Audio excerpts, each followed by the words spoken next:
Aujourd'hui, vous allez découvrir une station de métro méconnue, la moins fréquentée du réseau métropolitain.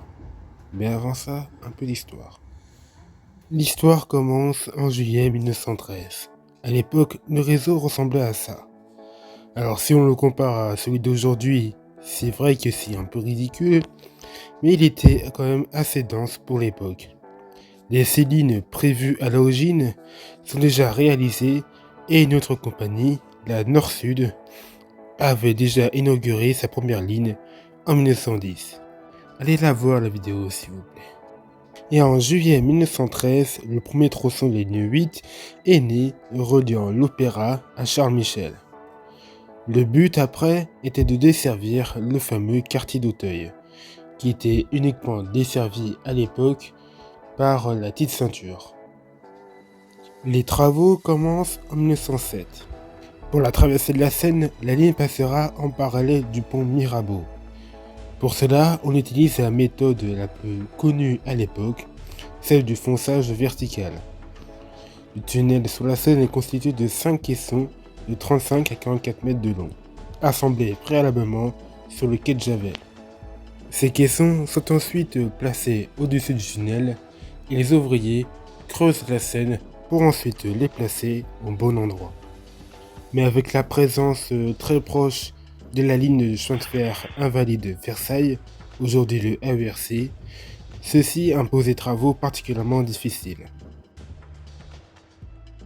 Mais en 1910, c'est la crue de la Seine.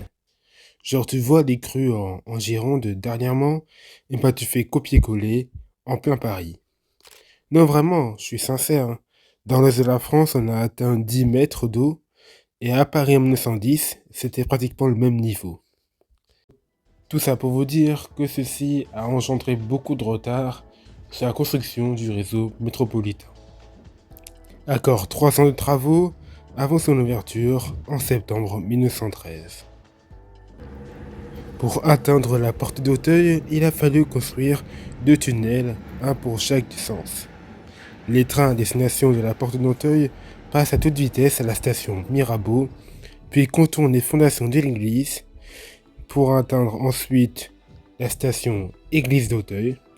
Elle suit ensuite les petites rues exiguës du 16e pour arriver à Michel-Ange-Auteuil. Et enfin, la ligne atteint la porte d'Auteuil.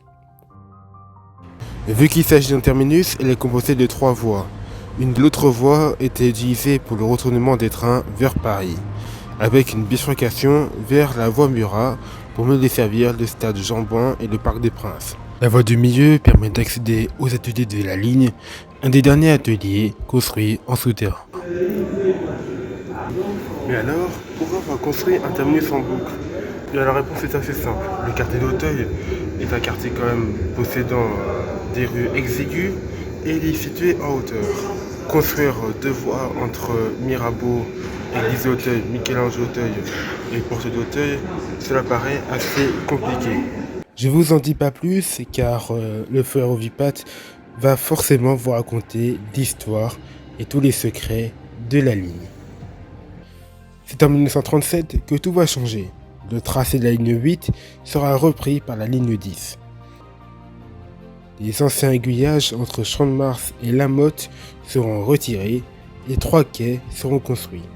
Un quai commun entre la 8 et la 10 vers Austerlitz et Créteil, et vers le sud, 2 quais ont été construits superposés afin de gagner de la place.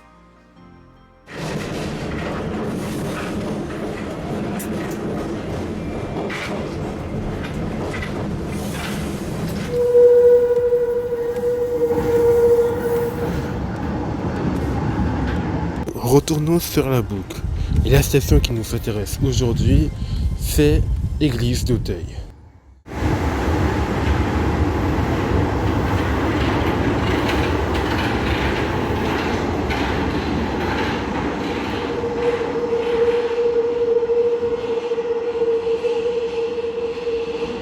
Cette station se situe dans le 16e arrondissement de la capitale.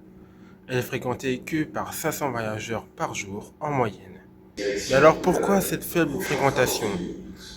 En fait, cette station se situe sur la boucle de la ligne 10. Et vu que c'est une boucle, eh ben, on peut aller que dans un seul sens. Là, on peut aller que en direction de Boulogne. Ce qui n'intéresse pas les gens, du coup, parce que tous les gens veulent se rendre à Paris et pas à Boulogne. Voilà, c'est tout simple.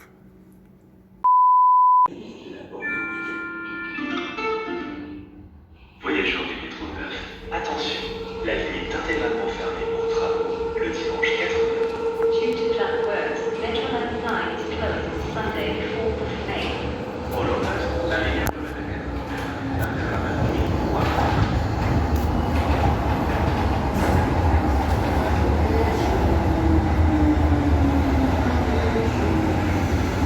À la sortie 1, on y retrouve un édicule Guimard qui est inscrit au titre des monuments historiques depuis 1978.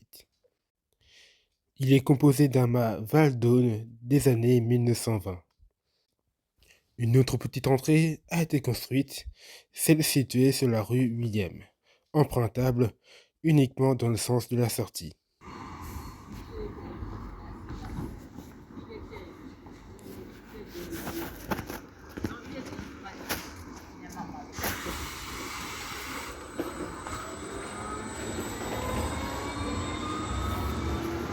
Bon, maintenant on va rejoindre la station Mirabeau qui se situe juste 50 mètres plus bas, c'est tout.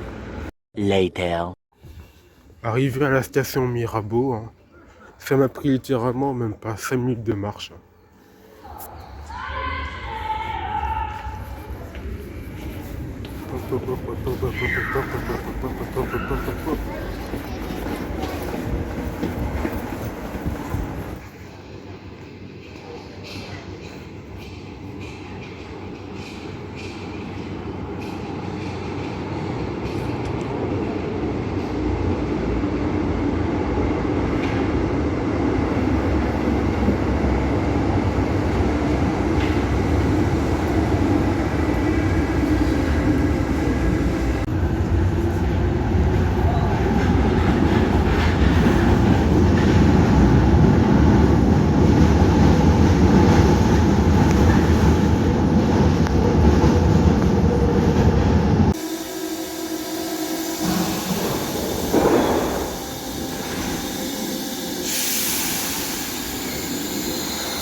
Voilà, c'est la fin de la vidéo. Merci à tous d'avoir regardé. Abonnez-vous à la chaîne.